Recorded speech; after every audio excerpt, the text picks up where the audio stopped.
नमस्कार, अपने के स्वागत करे के चाहेम। हम बानी अभी नेपाल भारत के सीमा में अर्थात नो मैंस लैंड एरिया में बानी सन हमने के। और आज यहाँ भारतीय सीमा सुरक्षा बल एसएसबी लोग यहाँ एगो कैंप लगौले बाटे। और सवेरे से एक जानकारी आवत रहलक हटी कि उ लोग आज से यहाँ कैंप लगा दिला के बाद में विभिन्न समाचार सब बाहर आइल बाटे।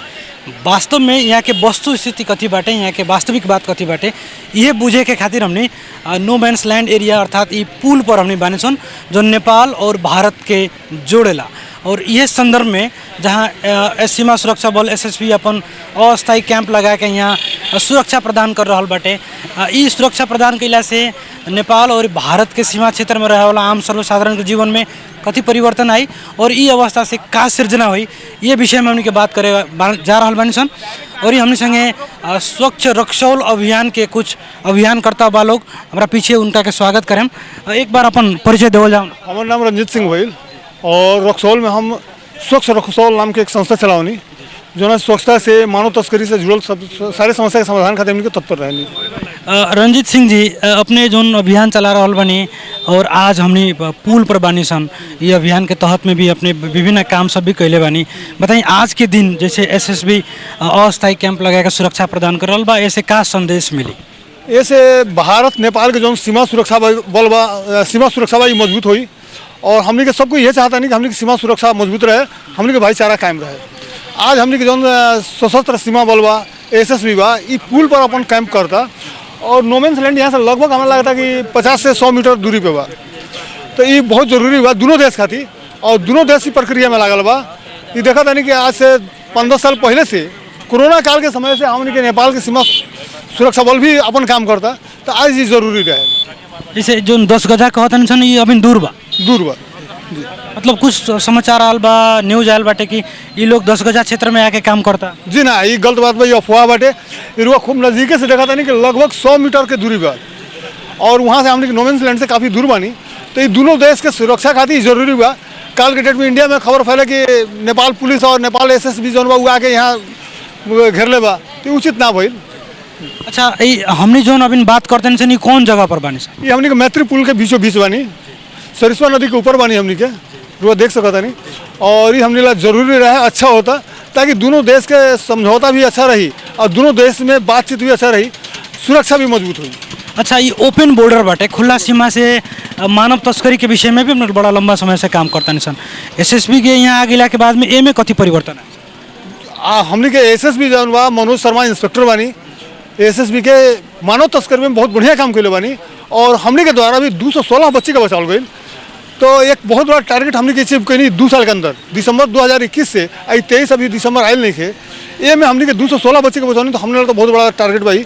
तो हमने के ये चाहता नहीं कि ये से दोनों देश के भी मजबूती आई, मानव तस्करी पर भी रोक लगी। जो बच्चे के नेपाल से बाला फुसला के ले जाके बाहर बेचल जाता 10 लाख 15 लाख 20 लाख में, वो पे रोक लगे। तो ये सब बढ़िया उपाय दोस्तों कुछ नहीं है। भारत नेपाल दोनों देश स्त्री के पूजा करला, महिला के पूजा करला, नारी शक्ति के पूजा करला, वो देश के बच्चे के बेचल जाए, मानव व्यापार कर जाए, ये सब बड़का दुर्भाग्य और कथी हुई।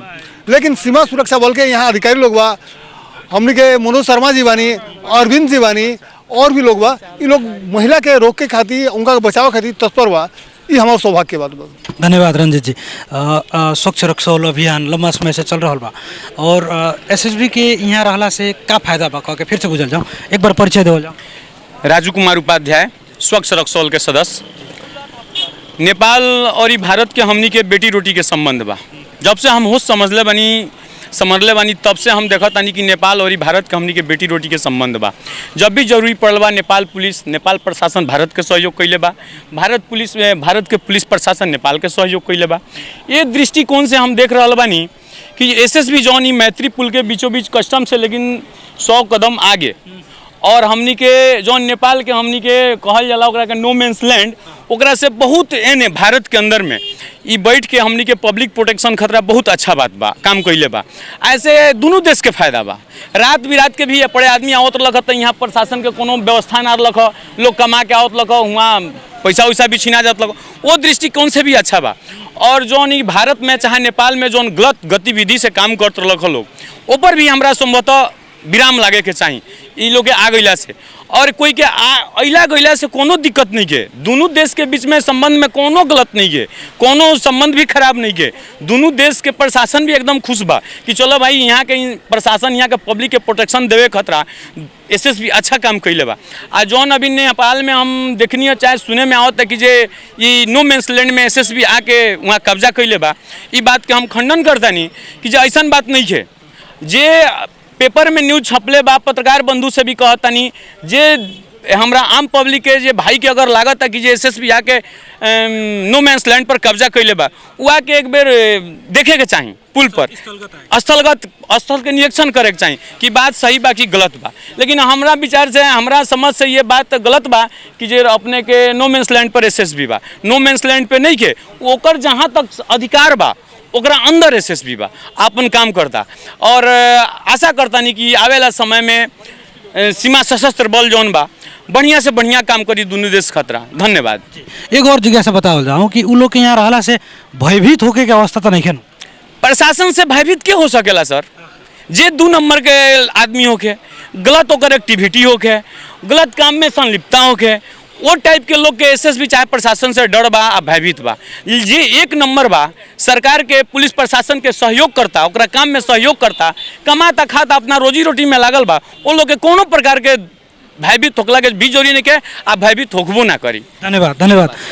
राजू कुमार उपाध्याय, स्वच्छ रक्सौल अभियान में वो लोग लंबा समय से लागल बानी। हम बानी अभी मितेरी पुल पर। ई पुल पर सीमा सुरक्षा बल एसएसबी यहाँ अस्थायी एगो कैंप लगा के सुरक्षा प्रदान कर रहा के बात आयल खा। और वो लोग नो मैंस लैंड एरिया में बा कह के भी बात आवत रहा खा, जौन बुझे खातिर हमने के यहाँ आए रहनी सन। कैमरा में साथ देनी हसमुद्दीन जी के साथ में हम राजेंद्र सिंह अनुमति चाहें। धन्यवाद, नमस्कार।